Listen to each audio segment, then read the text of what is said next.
Hello designers and welcome back to another Affinity Designer tutorial. In this one I'm going to show you how to use the Warp tool, that new tool in Affinity Designer 2.0. We're going to start from the basics so you can get a good understanding of how to use it, and I'm going to work through all of them: the mesh, the quad, the arc, the bend, the fisheye, the twist. I'll have lots of examples and lots of tips and tricks along the way. As always, I'll split it into categories so you can skip around to the place that you want. Okay, without further ado, let's get straight into it. So to kick things off with the Warp tool, I want to cover the basics and try and give you as much information about how this tool works. I've got loads of tips at the bottom here in case you don't want to listen to me talk, and I'll try and include shortcuts as well, which should pop up on the bottom left hand of the screen. Without further ado, let's get straight in. Let me reactivate my UI. That's the tab key, by the way. So in order to activate the Warp tool, you've got to click on a shape or something. So I'm going to click on this one. There's three ways of doing it. The first way is to go up to layer, and then you see warp group is here, and here are all the warp types. And this is number two now. This is the shortcut. You can just use a shortcut. So you've got your shape selected and you put the shortcut in and the warp group will be activated. And the third way is down here. So this is the warp icon, and before I press this, I want you to notice four things that will happen when I do this. Number one, you will see a mesh appear on the shape. And number two, you will see this rectangle layer in the layers panel. This will say warp group. And up here, the context toolbar, there'll be some options relating to that tool. And number four is it will go from the move tool, which is this arrow here, to the node tool, which is A. So you can press V or A to switch between them. So it automatically goes on to the node tool because that is what you use to play around with the mesh nodes. So let's go ahead and click on the warp. And the first one here, it says mesh. So I'm going to click on that. So I've clicked it and notice that now it is selected the node tool automatically instead of the move tool. Secondly, notice there is a mesh surrounding our rectangle shape. Third thing is in the layers panel, we used to just have a rectangle. Now we see this thing called warp group. If I click on the drop down arrow, if I select rectangle here, this is our original shape and it's now inside of this group called warp group. And when I click on warp group, you can see there's this mesh there. We can play around with this mesh. So there's one thing I want to note at this point. When I first started using this tool, I clicked on the move tool and I was clicking around and I clicked back on it and I was like, oh, where's the mesh gone? I didn't realize that I needed to have the node tool activated. So I'm going to click on A and now you can see the mesh. So the fourth thing is the context toolbar. All of this is relating to the warp tool. So looking at the first bit, warp type. So we've got none, mesh, which is this one here, quad, perspective. I'll be running through all of these, but just note that these are kind of like presets, starting off points. And from there you can play around with it more and make it the thing you want. Over here is reset, so if you don't like what you've created, you can just click reset. And the other one is junction. It says smooth and then cusp. So let's have a look at that. So if I click on one of these kind of nodes, I can click on it and drag it up, and you can see this is kind of like smooth here. And when I click on these handles and move them, you can still, it's kind of a smooth kind of wave. If I then go ahead and click on cusp, you can see it's turned into a square. And now when I grab the handle, I can click down and it becomes like a sharp corner here. And if I didn't like that, I could just press reset, or I could just click on smooth again and then reset, and it goes back to normal as it was before. So let's drag a couple of these around, shall we? So I'll drag that up, this one, and I'll drag one of these middle ones around as well. It says here mute mesh. If I click on that, you'll see the original shape behind, just like when we selected it in the layers panel. Click off of that, and the next one is just convert to curves. This will create this shape so there'll be no mesh anymore, and you'll be stuck with that shape unless you press Command Z to go back, that is. So I'm moving these nodes around and I can't really see what's going on. It doesn't seem to be affecting it too much because when I click off, it's still like a flat shape. Well, to show you what's going on, I'm going to clip another shape inside. So I've got one here, just going to click on that and drag it over. Just drag it over on the layers panel. So I've got it on the top on the layers panel right now, okay? So Now I'm going to clip it inside of the warp group. So just click and drag it down and inside. So you see now it's taken on the shape of our mesh. So if I just click on the warp group again, I can see where the mesh is.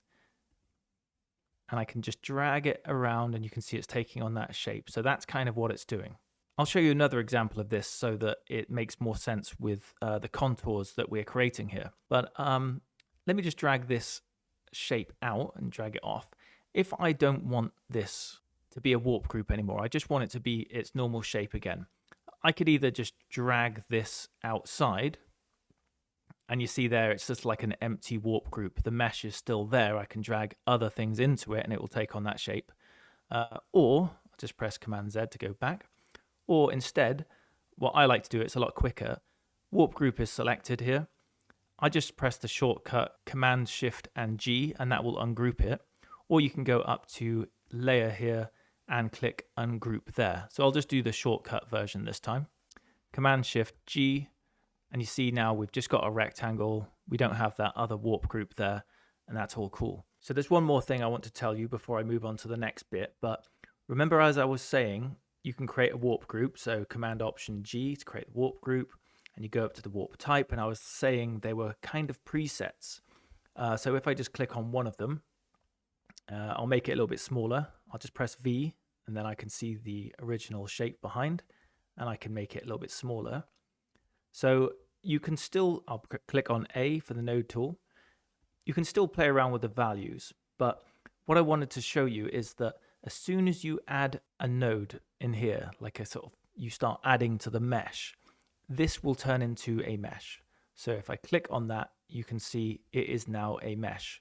So all of these ones, they're all kind of presets, and then you can kind of make them meshes and add points all over the place to try and change the style of your shape. Yeah, so just think of them as little helping hands, I guess. And finally, convert to curves. As I didn't press it before, I'm going to click on that. And now you can see it's in a group here. If we ungroup it, you can see there's just that empty group. You can delete that. And you can play around with the nodes as if it was a normal shape and never a warp group. To give you a better understanding of how the mesh works on the inside of shapes, I'm going to create a mesh out of this. So you can see in the layers panel, it just says pink grid. It's a group. Inside there, I have a grid thick and a rectangle. So I can click on that group and apply a mesh. So here we go. I'll click on mesh, and there's our mesh. I'm saying mesh too many times, aren't I? Let me click and drag these around so you can really see what's happening, how it's manipulating that shape. I can go ahead and grab that up there and make it kind of like a... Also, this works on text as well. So if I just click on the text, you can see it's typable. If I go ahead and add a mesh onto this one, oh no, let's choose perspective on this one. I can go ahead and grab that and drag it out. So it doesn't just work on shapes, it works on text as well. And remember, you can turn that into a mesh as well and play around with it. And also, so on this one here, I wanted to kind of show you when I'm trying to select something. So let's say I want to select this shape. I'm actually clicking on, I don't know if you can see that round circle. I'm clicking on it, but I can't seem to select it. Well, sometimes that will happen if you're in a really complex design. If you want to see it, you can either just actually click on the layer here, and you can see that's the original shape there. But if you can't find it in the layers panel, sometimes it's good to go up to X-ray mode or wireframe mode. And you can see there's the text, and you can select it, and that is it. So that's just a little quick one there. Going back, actually, now that I've just looked at this tip here, I almost forgot to tell you, you can click on the warp group, and let's create a couple more of these kind of mesh lines. So if I wanted to just move this section here, I can click just once whilst using the node tool, and there's this little circle that appears. And if I drag that circle up and down, you can see just that section is moving. If I do it with this one, just that section is moving. So that's a cool little tip to help you out there. In this example, I'm going to show you what happens when you place shapes in different orders within the warp group. So let's have a look at the warp group first. It's this flannel looking thing here. So there it is in the layer stack, warp group, and inside there it's towel. And that is a group which just contains a grid I made and just the background. So I'm going to grab the kind of red stick over, and I'm going to just drag it down and above the towel. So you can see what happens. It's taking on the warp shape, the mesh, and it looks like it's kind of falling off the edge there, which is cool. So with the next one, the purple one, I'm going to drag that. I'll just open up the towel. I'm going to drag that down and inside of the background. And you can see here, it's clipped inside of that towel shape, and it's not going to fall off the edge. In this example, I want to show you two different approaches to doing the same thing. One of them isn't as good as the other one. So starting off with approach 1. Imagine this is our bed and this is our bed sheet here. You can see I don't have a warp applied to it. This is the bounding box when it's got it selected, and here you can see the nodes. So let's apply a warp to it. So let's just go with the mesh tool. Okay, so imagine trying to make this look like a sheet hanging off the edge. If I press V, the move tool, I can bring it down, click on A again, and then I can start trying to manipulate the shape, but it's pretty hard because this mesh isn't in keeping with the actual shape that we've got here. So you could tell it probably would take a while to make this look okay. So that's one approach, okay? Moving over to approach 2. Now we just have a curve here. It's just a rectangle, and I want to place it over the bed. Well, we can use two different warp types for this. So with this selected, I'm going to go ahead and add quad. That's just going to give us 4 corners here. So I can go ahead now, just for now, I will press the move tool, bring it over to kind of where I want. I'm going to make it a little bit transparent like this so I can see what's going on behind. And then pressing A, the node tool again, I can grab both of those, drag it over like this, drag both of those over, trying to get it kind of right. And then I'll just click and drag on each side until it kind of looks normal. There we go, something like that might be okay. And then now that I am in the quad, I can either click mesh or I can just start adding more mesh nodes. So there's one, there's another one. So I can click down, drag, and you can see that it's taking on the shape of the rectangle. So it's a lot easier for me to manipulate this shape. And I could go on and on doing that. And same for this side. Just chuck in one of those, bring this down, and then I can just bring the opacity up on this one. And that's a lot easier to do, isn't it? Two different approaches. If you've ever designed something that you really like and you use the warp tool on it, you can keep reusing it. So in this example, I have a Union Jack and an American flag. So let's go ahead and have a look at it. Click on A, the node tool, and here is my mesh. You can see it's in a warp group there. Well, let's say I've already exported this and it's saved somewhere else. I can go in, there's our flag shape, and inside of that, clipped inside, is all of these shapes. I can just delete them, and then I can grab the American flag here, drag it over, and then I can clip it inside of the flag shape, and then just drag it over, and boom, it's reused, and I saved myself plenty of time. And if you want to see this other bit, it's a bit strange, but I can take the USA flag out of here. Let's just drag it off to the side a little bit. And I can delete, this is our warp group, I can delete the flag shape. So literally nothing is there now. Even if we go on X-ray mode, it's not there. The only way you'll see something is if you click on A, the node tool. You can still see it's there. So I'm going to go ahead and click on the USA flag. I'm going to clip it inside of that mesh. So now I'll drag this across and it will still take on the shape of that mesh. So you can actually save just the warp group. Now that the basics of the warp tool are out of the way, I want to go through all of the warp types and give examples of how you might use them in your design, and just to get you familiar with this tool. So we have a beach scene here and we're using just the mesh tool. I've already used it on the sea over here, the wave, and what we're going to do is create the sand on the beach.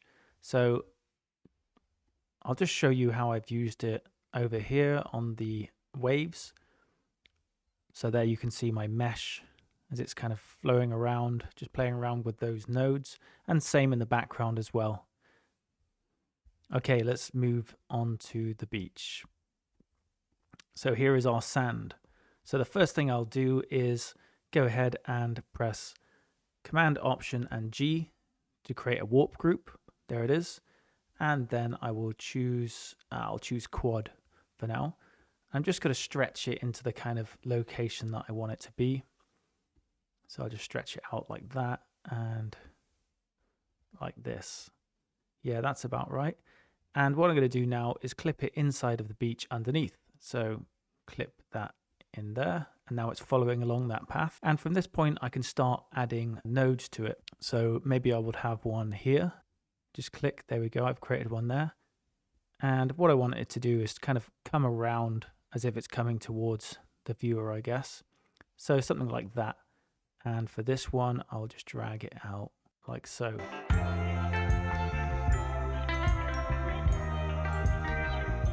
There we go, just a simple mesh there. The beach is done. So let's move on to the next one. If you remember me teaching you about the basics of the warp tool and how you can place clip one inside of a shape and then one over so it looks like it's over the mesh, we're going to do that here, and I think it looks really cool. We have our tin of beans, I'm going to call it. It's a tin of beans. I found this on the stock tab, which is up here, window, stock. If you click on that, you can start searching through all of that stuff. That's all good. But here we have our warp group, which is the can. I'll click on A and you can see what I've done here. Just kind of just bent them around a bit. And so that's our warp group. I'm going to chuck in, I've already kind of named them. So this one on the left is going to be clipped inside of the shape. So I'm going to go ahead and place it inside of the front of can. It's disappeared now. If I click on the move tool, click and drag whilst holding shift, you can see I can just, isn't that cool? A camo can, first time I've seen it at least, but I think that's a really cool effect. And we'll do it with the next one as well. So I'll just place that out and just bring it out for now. And we'll grab the next one. And I'll just place this in the warp group. So just chuck it on there. And you can see as I bring it across now, it looks like it's kind of folding over. It's really cool, isn't it? So this is all vector, by the way. If you want to do this with kind of pixel-based image, raster images, best to use Affinity Photo. In this example of the mesh tool, I'm going to be placing a milk label on a container here. So I have the text here. I'm just going to drag that down and center that inside, get it centered. There we go. And in the layers panel, you can see it. I'll drag it down and onto the label so it's part of it, and I'll drag it across. Now I've kind of measured this out so I don't use too much of your time. This is going to be a crude one, but let's add the warp tool. Option Command G, and I'll start off with a quad just so I can fix these corners a little bit. Bring them in. There we go. Same with this one. I'll drag that out a little bit. And then from there, I'm just going to kind of match this edge there.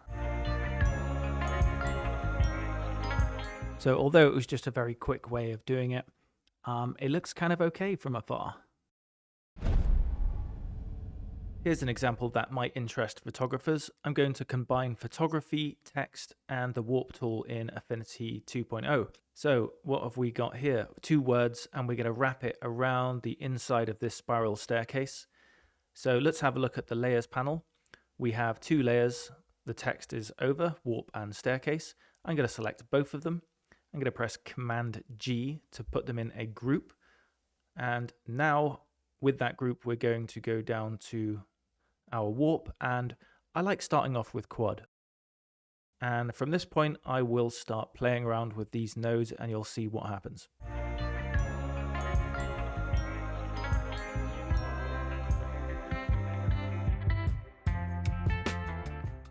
Okay, that's complete and it looks pretty good. I was just using my trackpad, so it was I missed a couple of handles when I was playing around with it, but you can see how quickly you can make something like this. Let's move on to the next one. In this example, I have some steps and an angel, and on the steps I've created a warp group so that when the angel goes over the steps, he will go like a shadow and follow along those sharp lines, the sharp corners. So I'll show you the warp group now. So I'll just hide those steps just so that you can see the warp group. There they are. They're all sharp cusps up in the junction here. They're all sharp cusps, and that's created just using a rectangle, and I've made it transparent. And I'll show you how I did it now, but let's see if it works with the angel. So I'll just drag him over there and drag him and clip him inside of the rectangle, the transparent one. So as you can see, he is going along with those sharp corners and it's kind of bending as a shadow might. So I'll just chuck him out for now and off to the side. And I'll also chuck that warp group out to the side to show you kind of how I did it. So after I made the steps, I created a rectangle that is similar shape to it. And I basically created it so it was on the left side, it was there, and it's finished around here so that when I stretched it out, it was stretching along the right distance. So I've made it slightly transparent here. And basically what I'm going to do, I'll just make it red so it's a little bit more apparent. We're going to make a warp group now, so head down to warp and I'm going to go on quad. It just gives us 4. I'm going to drag over here and just drag them across so it meets the bottom steps there. And then what I did is actually I used rulers to help me. So I pressed Command and semicolon, and here's loads of them that I created to try and get that effect. But basically if you want to follow along the line here, the snapping doesn't really work with this tool on everything. So basically I grabbed one of these rulers and I chucked it down here. And I chucked the other one so it kind of meets all of these sharp corners. So here's our warp group. And I'll bring up the rulers again. I just kind of followed it along, clicked on each corner like that. I'll just do 2 corners for now. So when you create those, it also creates the node on the other side. Basically, I just dragged over all of them and I created a cusp using the junction tool up here. So cusp, they're all square now. And for the first one, I'll just drag over both of these nodes. I'll just drag it across like that. And I'll do the same for these over here. And I'll just do the ones up here because otherwise this will take a long time. So you just start playing around and lining them up like so. I'll stop talking now because I might forward this bit. Okay, I've completed the top step at least. So what we're going to do now is just make it completely transparent. I'm just going to go in to our rectangle and make it completely transparent so we can't see it anymore. I'm going to click on the move tool. And I'm going to grab our angel here, drag him over there, and I'm going to put him inside of the rectangle. So now when we use it, you can see he's going up and he's going over that sharp corner because we used the cusp. So if you look here where I didn't add it, it's really smooth. And that's it for that example. If you remember at the start of the tutorial, I did what looked like a bed with a sheet on it. I basically made this exactly the same way. So it's an apartment overlooking Westminster in London. And we have a blanket here. So just to prove that, it's a warp group. This is the last mesh example, by the way. Well done if you're still with me. And if I click on A, you can see basically I used a rectangle. Then I I started off with the quad to get it into place, and then I started playing around with the mesh, just adding nodes everywhere, making some cusps and others keeping them smooth. So inside of this blanket, the purple blanket, I can grab all of these squares and I can create a group with them. So I'll press Command G to make them into a group. This is all still in the warp group, by the way. And then with that group, I can create another one. So let's just go for twist. And you can see that if I go up to value, this is already in a warp group, remember, because it's bending around the side there on the blanket. I can still add more warp groups. So you can have warp groups within warp groups, and then I don't know how far down the rabbit hole you want to go, but anything is possible, really. So this was the shape I used for the bed sheet. Start off with something like that, and then just start playing around, and before you know it, you've got a blanket on your hands. Okay, we're now going to be looking at the warp tool type quad. Now, although we've used this quite extensively in the tutorial earlier on, I'm going to go through each of these, but I'm going to try and speed it up by using all the shortcuts that we've learned. We have quad here, the word, and let's just add a warp group to it. So Option, Command, and G, and we'll go up and we'll click on quad.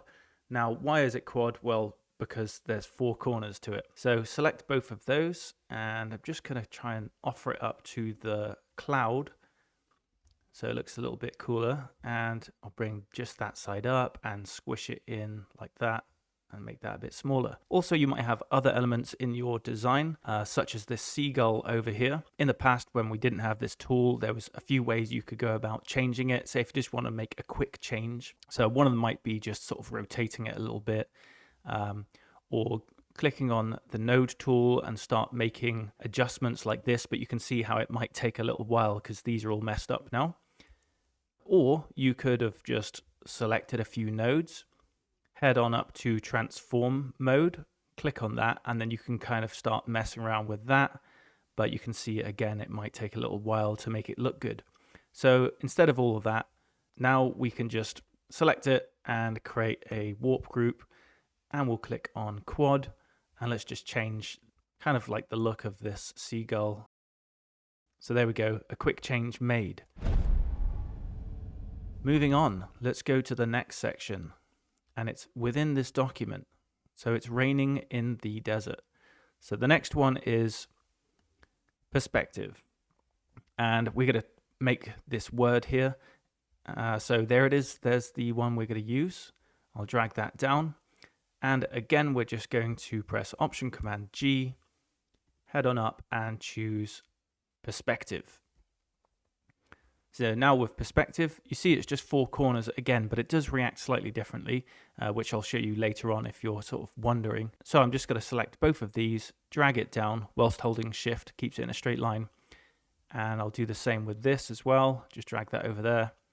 Now this is all I did with that word on the left there, and I just dragged up from that corner and maybe drag that down a little bit more. So there we go, we've recreated the perspective. Now I'm just going to delete that. We'll go in and I'll just show you the shadow here. That shadow, I used the same perspective tool on it. Actually, I just played around with the mesh. So as soon as you start adding these kind of nodes here, it turns into a mesh. And the only thing I did is just change this little node here so it looked like it was bending over that ridge of sand. I probably should have used a cusp for that, so it's a little bit more prominent. But you can see where I'm going with that. Okay, so the next thing is the road, or highway as you'd call it in America. So for this one, I kind of just created it first. So I'll show you what I mean. So if I go up here, this is the thing I made. So I just made a rectangle, stuck a few more rectangles in there. And then for this section here, I just used power duplicate to make it kind of smaller. I'll quickly show you that. So with this one, I just duplicated one of these shapes. I pressed Command C, Command V, just to the old school way of copying and pasting. So from this point, I just pressed Command J, dragged it up, made it a little bit smaller, and then pressed Command J again. And you see it keeps duplicating and getting smaller. I just kind of did that for that section there. And let's go ahead and use this. Okay, from this point, we're going to make a warp group. So Option Command G. we're going to choose perspective. And from this point, you just start dragging these nodes into where you want the vanishing point to be. So you can see it kind of bends around a bit. So you've got to go in and make sure it's straight. So something like that. And then I'll do the same for the sides as well. So you can kind of see the perspective is working here, that they're getting smaller and slimmer as they're going off into the distance. Here's another example for the perspective type of warp. And in this one, we are in space and we're going to create an invisible slab that goes out into space, and there's going to be yellow text going upwards. Let me show you our rectangle, and I've made it semi-transparent because we're going to make it completely transparent in the end. Let's go ahead and apply the mesh. Well, actually, let's go for the perspective. So now that its perspective is there, we'll drag out the corners to each side like that, and we'll drag these corners quite up there like that. Just make sure it's kind of level, and then we'll grab the text and we'll just make sure it goes in the rectangle because we don't want it coming off the side. So we're going to clip it inside the rectangle, and you can see now it's going up out into space. So the last thing we've got to do is make this transparent. So the opacity is there. I'm going to drag it all the way down, and now we have it. And we have to move it upwards. Sorry, that's something that I said I was going to do, isn't it? Oh, my finger's going to the end of the trackpad, so I can't do it all the way. Done. So when you first click on quad or perspective, they both look the same because they both have 4 kind of nodes. And it's only when you start playing with it a little bit you understand, but I'm just going to show you the difference on the text here. So if I move that up like this is the quad. And if I go over to the perspective and I do that, you can see it's completely reacting differently on this one than it is for this one. Now we're going to use the warp type arc vertical, and you can see there's a guy with a megaphone shouting over there. So I want this word to look like it's kind of sound booming out. So let's go ahead and apply our warp group. So I've got it selected, Option Command G, and I'll go up to warp type and arc vertical. And you can change the values at the top there like that. So that's a good use of that warp type. Let's try it on this shape here, which is just a bunch of lines going up. So Option Command G, arc vertical, and let's make it slightly bigger as well. So I press V and just drag it out like that. And you can see how you can make such changes very quickly using this tool.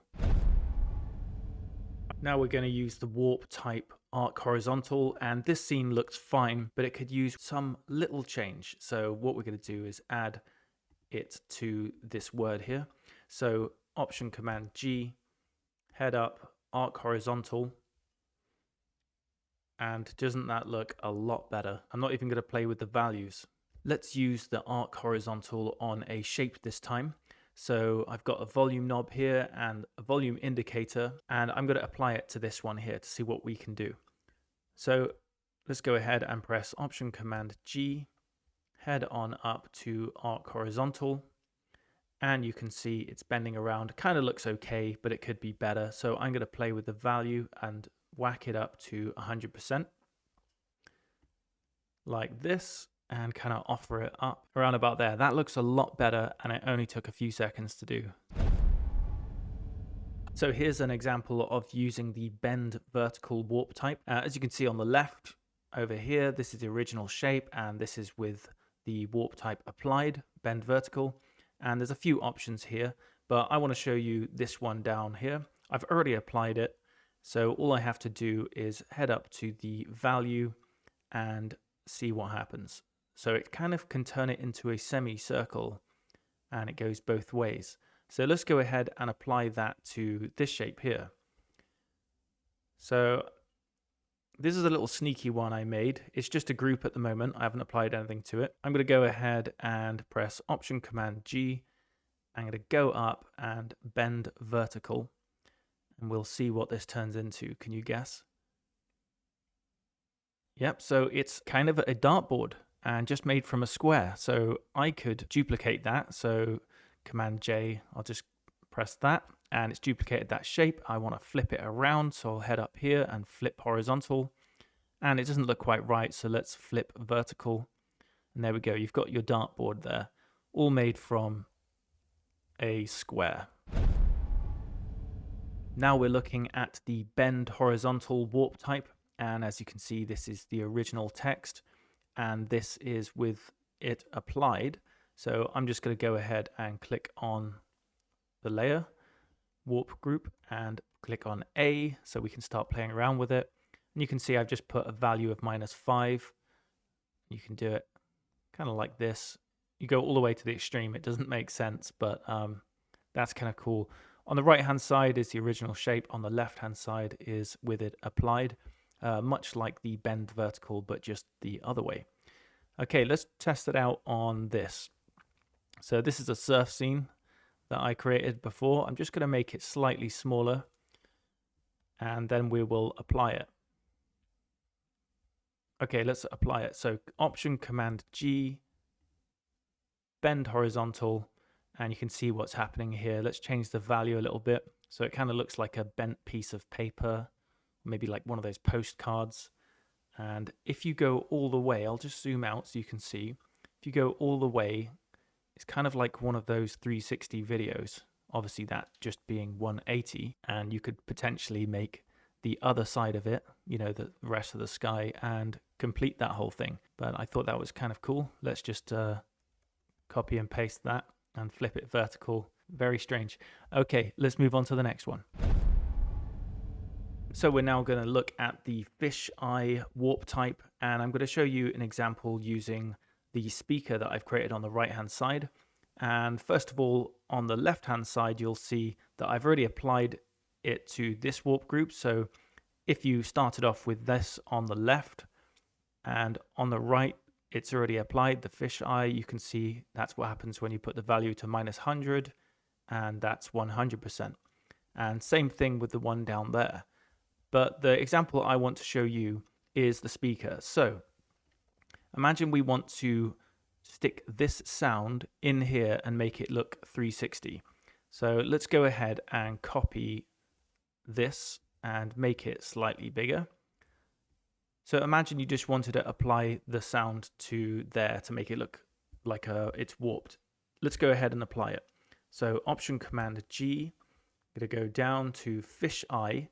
And you can see it's only applying it to the actual word there. It doesn't really work if I wanted to make it look like it's following the contours of this shape. It doesn't really work too well. So I'm just going to press Command Z to go back.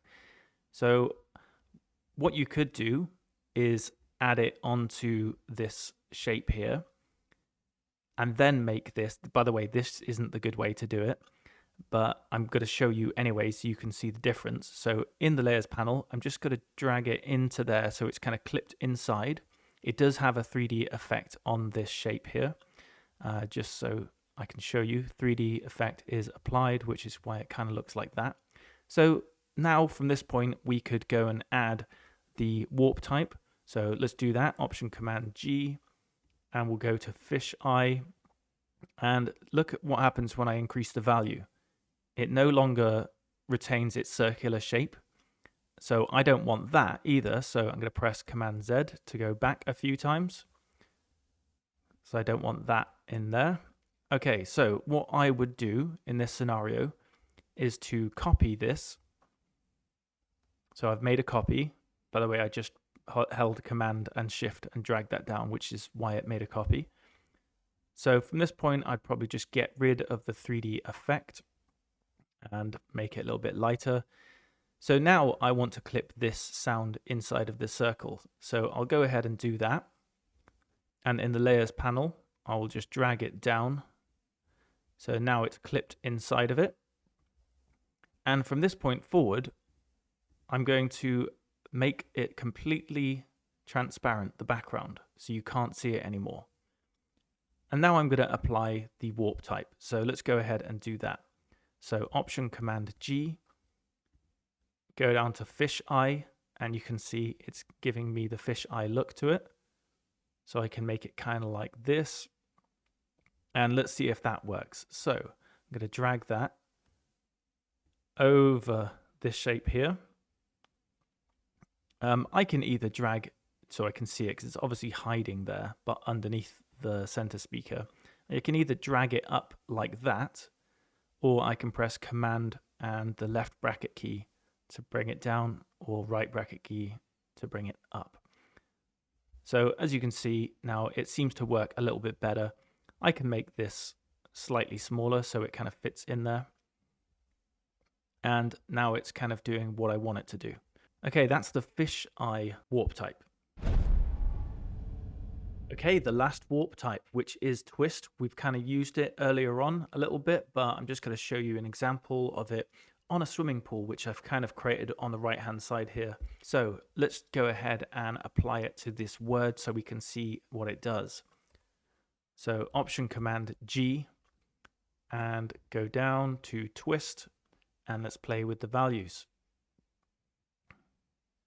So that's what it does to text, which is kind of cool. Remember everyone, you don't have to just put up with it like that. You can then start adding nodes to it and do whatever you want. Okay, they're just starting off points. Okay, let's go ahead and apply it to the pool. So there is my pool in the layers panel. I've selected it. So this time I'll just click on the icon here and we'll go down to twist. You can see it twisting around a little bit there. Let's change the value so it's not so crazy. There we go, just a slight manipulation of it. And it looks like it's a bit warped, like a swimming pool might look. All right, that's the last one. Okay, that concludes the Warp Tool tutorial. Thank you for watching. If you made it this far, well done. Well done. I know it was a bit long. If you like my videos, go ahead and click subscribe, and I will see you on the next tutorial. Happy designing. Also, I just wanted to give a big shout out to all my viewers and subscribers. If you do like my videos, just hit that subscribe button and you'll see when I make my next video. And a big shout out to all of those who gave me a super thanks. Really helped support me in making more videos. Appreciate it. Okay, let's go.